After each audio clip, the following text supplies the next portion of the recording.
काँग्रेस नेते विजय वडेट्टीवार आणि प्रतिभा धानोरकर यांच्यातील वाद तसंच चंद्रपूर महापालिकेतील सत्ता स्थापनेबाबत उद्या दिल्लीत बैठक। काँग्रेस नेते के.सी. वेणुगोपाल यांच्या प्रमुख उपस्थितीमध्ये उद्या दुपारी होणार बैठक। धानोरकर आणि वडेट्टीवार गटाच्या नगरसेवकांमधील गटबाजी विचित्र वळणावर धानोरकर गटाच्या 7 नगरसेवकांच्या घरावर वडेट्टीवार गटाच्या नगरसेवकांना लावली बैठकीला उपस्थित राहण्याची नोटीस, त्यावरून चर्चा न उठली। परभणीमध्ये अद्याप मनपातील भाजप गटनेत्याची नोंदणी नाही। गटनेता निवडण्यावरून भाजपमधील 2 गटातला वाद चव्हाट्यावर। मंत्री बावनकुळे यांच्या भेटीला आलेल्या नगरसेवकांना बावनकुळेंनी फटकारलं। आमदार महेंद्र दळवी यांच्या पत्नी मानसी दळवी तिसऱ्यांदा निवडणुकीच्या रिंगणात।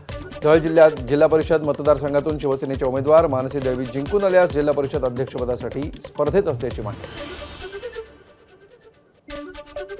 मंत्री भरत गोगावले यांचे चिरंजीव पहिल्यांदाच निवडणुकीच्या रिंगणात। महाड विधानसभा मतदारसंघातील बिरवाडी या जिल्हा परिषद गटातून विकास गोगावले निवडणुकीच्या रिंगणात। रत्नागिरी जिल्ह्यातल्या लांजा तालुक्यातील जिल्हा परिषद आणि पंचायत समितीच्या निवडणुकीसाठी घरोघरी गाठीभेटी घेत प्रचार। आसगे गटामध्ये वाडी वस्ती भागामध्ये महायुतीची प्रचार रणनीती। महायुतीकडून मनीषा गणेश लाखण आणि ठाकरेंच्या शिवसेनेकडून अनन्या राजे शिर्के यांच्यामध्ये लढा। मशाल चिन्ह दिसलं की असलेला निधी कमी करून टाकतो। भाजपचे मंत्री आणि सिंधुदुर्ग जिल्ह्याचे पालकमंत्री नितेश राणेंचं जिल्हा परिषदेच्या शिवसेनेच्या उमेदवाराच्या प्रचारादरम्यान विधान। कमळ धनुष्यबाण चिन्ह दिसलं की लगेच निधी देतो असंही राणेंचं वक्तव्य।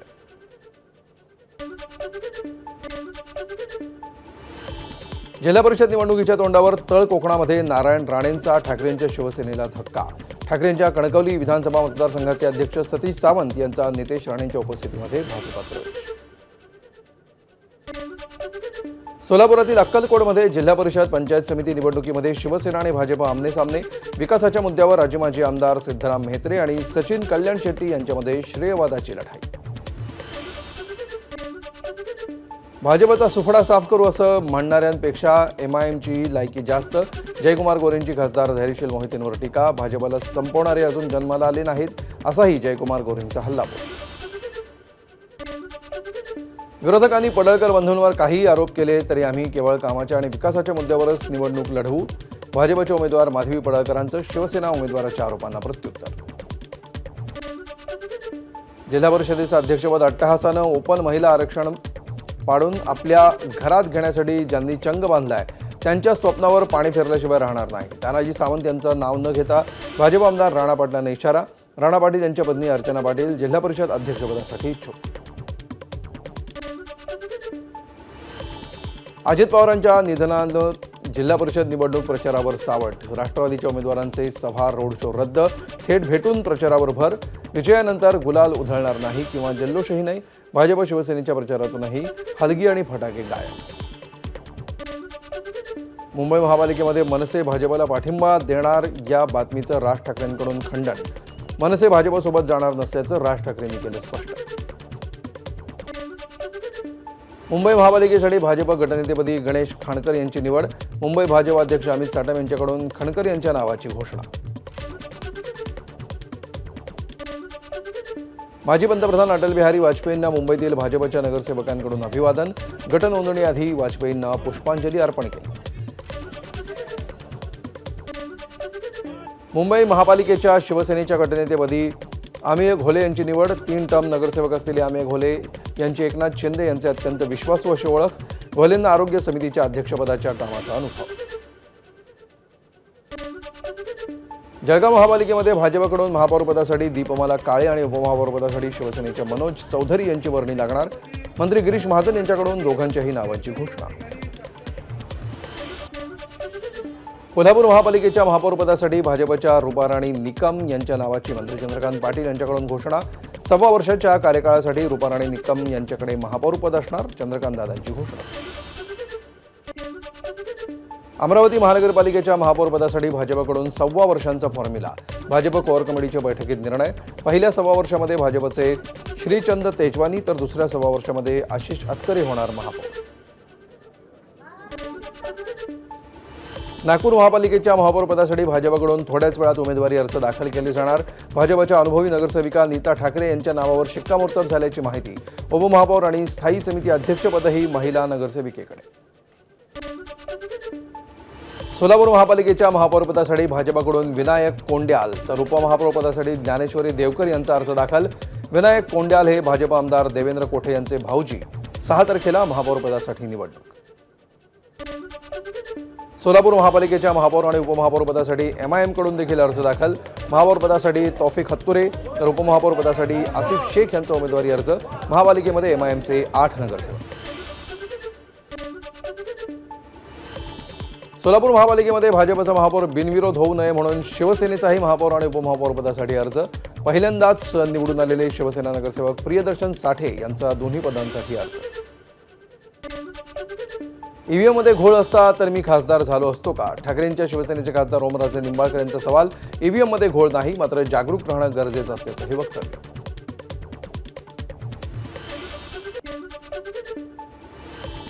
उपमुख्यमंत्री सुनेत्रा पवारांकडून प्रीती संगमावर जात यशवंतराव चव्हाणांच्या स्मृतीस्थळाला अभिवादन.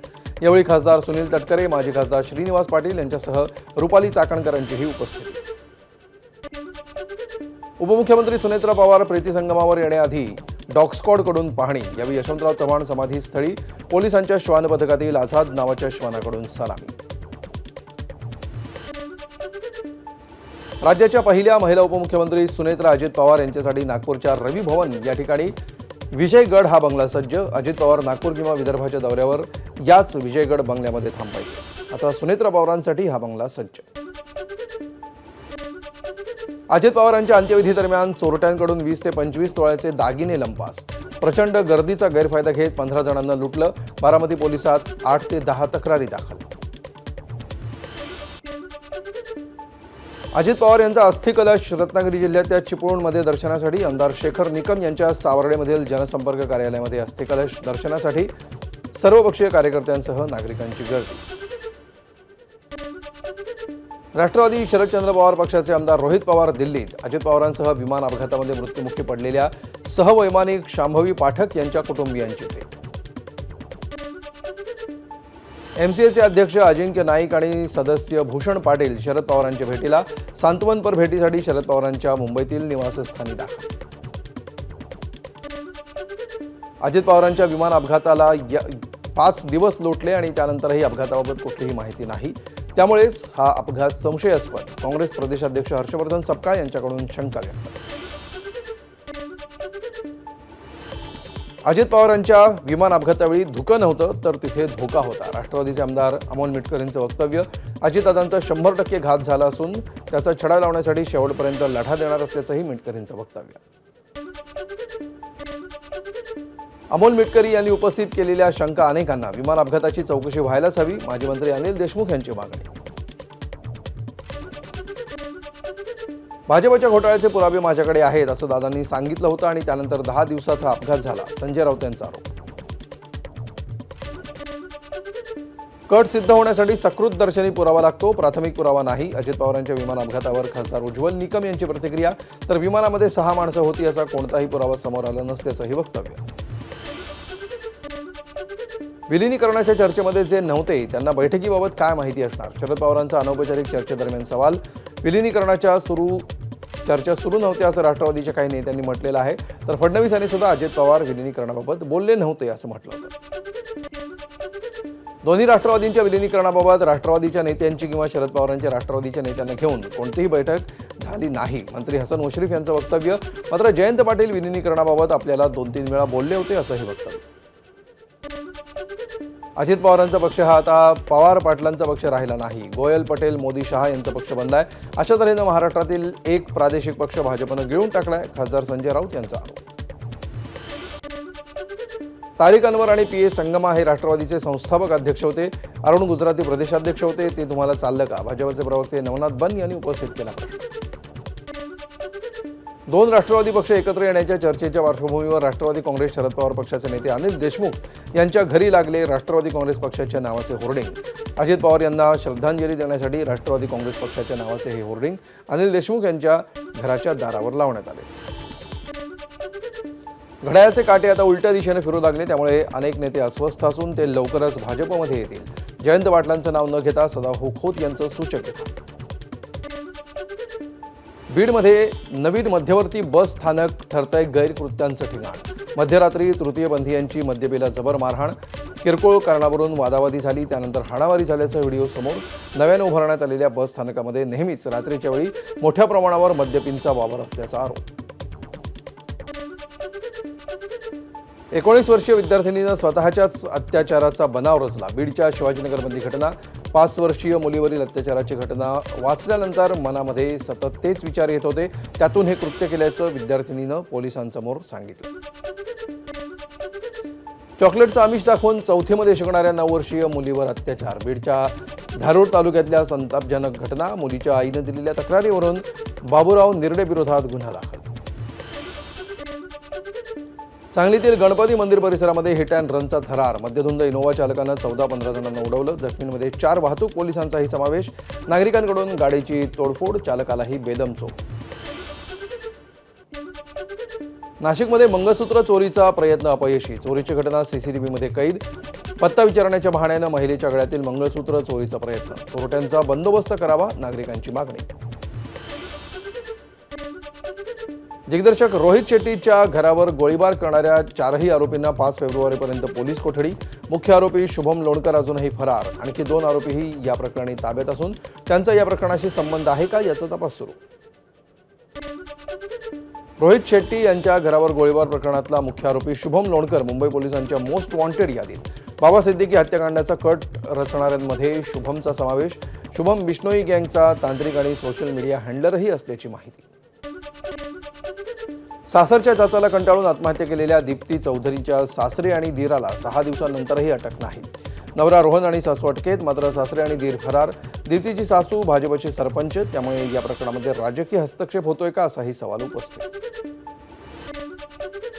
बुलढाणा जिल्ह्यातल्या मलकापूर शहरातून उच्चभ्रू कुटुंबातील 3 अचानक बेपत्ता.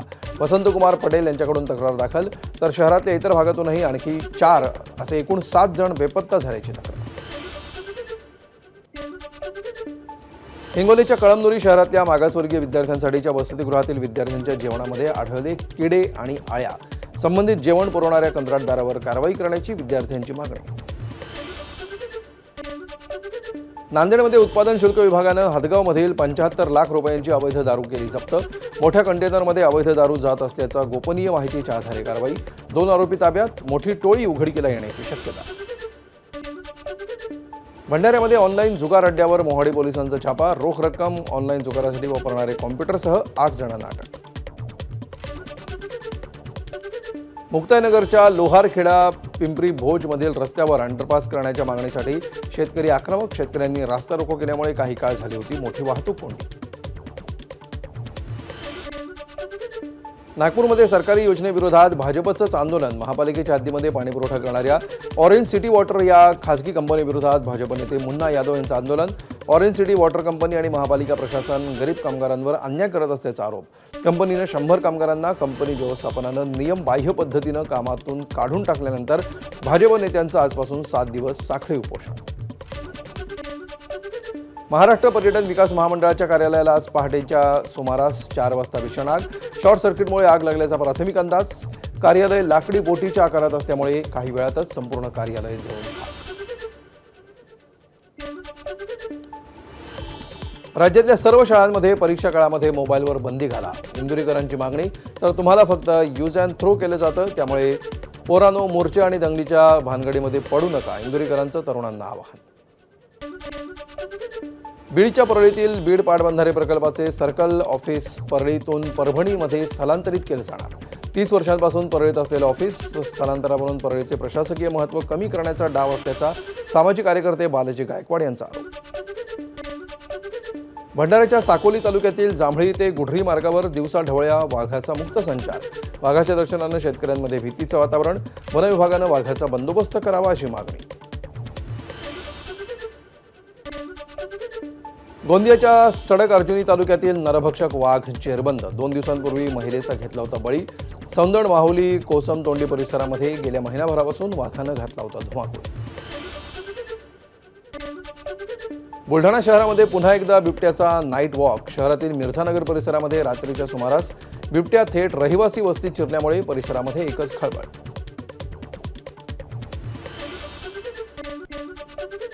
लोणावळ्यामध्ये कर्कश सायलेन्सर असलेल्या बुलेट्स फॅन्सी नंबर प्लेटच्या गाड्यांवर वाहतूक विभागाची कारवाई.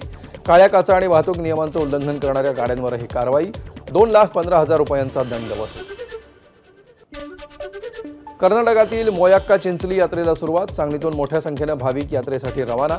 तर सांगलीसोबत सोलापूर, कोल्हापूर आणि सातारा जिल्ह्यातूनही बैलगाड्या आणि बैलजोड्या सजवून धजवून भाविक यात्रेसाठी रवाना. परभणीमधील प्रसिद्ध उरूस यात्रेला संदलन प्रारंभ. जिल्हाधिकारी संजय चव्हाण आणि पोलीस अधीक्षक रवींद्रसिंह परदेशी यांच्या डोक्यावर ताबूत ठेवून यात्रेला सुरुवात. यात्रेला 114 वर्षांची परंपरा. 15 फेब्रुवारीपर्यंत चालणार यात्रोत्सव. गोंदियाच्या सालेकसा तालुक्यातील कचारगड यात्रेमुळे हजरा फॉलवर पर्यटकांची गर्दी. उंच डोंगर रांगांमधून कोसळणारा हजरा फॉलचा धबधबा आणि आजूबाजूचा निसर्ग पर्यटकांना भुरळ घालतोय. रायगडच्या मुरुड समुद्रकिनारी रंगली फिशिंग स्पर्धा. ज्याला जास्त मोठा मासा मिळेल तो स्पर्धा जिंकेल असं स्पर्धेचं स्वरूप. 100 स्पर्धकांचा फिशिंग स्पर्धेमध्ये सहभाग. न्यू अंगलर मुंबई संस्थेनं केलं होतं स्पर्धेचं आयोजन. सांगली विष्णू अण्णा फळ मार्केटमध्ये पहिल्यांदाच फळांचा राजा आंबा दाखल. कुणकेश्वर देवगडमधून 8 ते 10 पेट्यांची आवक.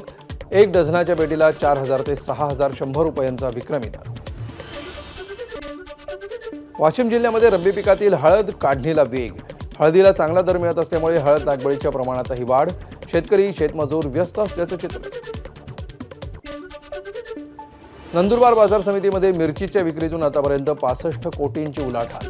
आंध्र प्रदेश, तेलंगणामध्ये नंदुरबारच्या मिरचीला मोठी मागणी असल्यामुळे दरात वाढ. हंगामाच्या अखेरपर्यंत 75 कोटी रुपयांच्या उलाढालीचा अंदाज. साताऱ्यामध्ये रात्री उशिरा कण्हेर डाव्या कालव्याला भगदाड. फुटलेल्या कालव्यामधून अंदाजे 550 क्युसेक विसर्ग सुरू होता. आता या कालव्यामध्ये उरमोडी आणि कण्हेर या दोन्ही धरणातून सुरू असलेला विसर्ग बंद. कालवा फुटल्यामुळे काही प्रमाणात शेतीचंही नुकसान. एबीपी माझा, उघडा डोळे बघा नीट.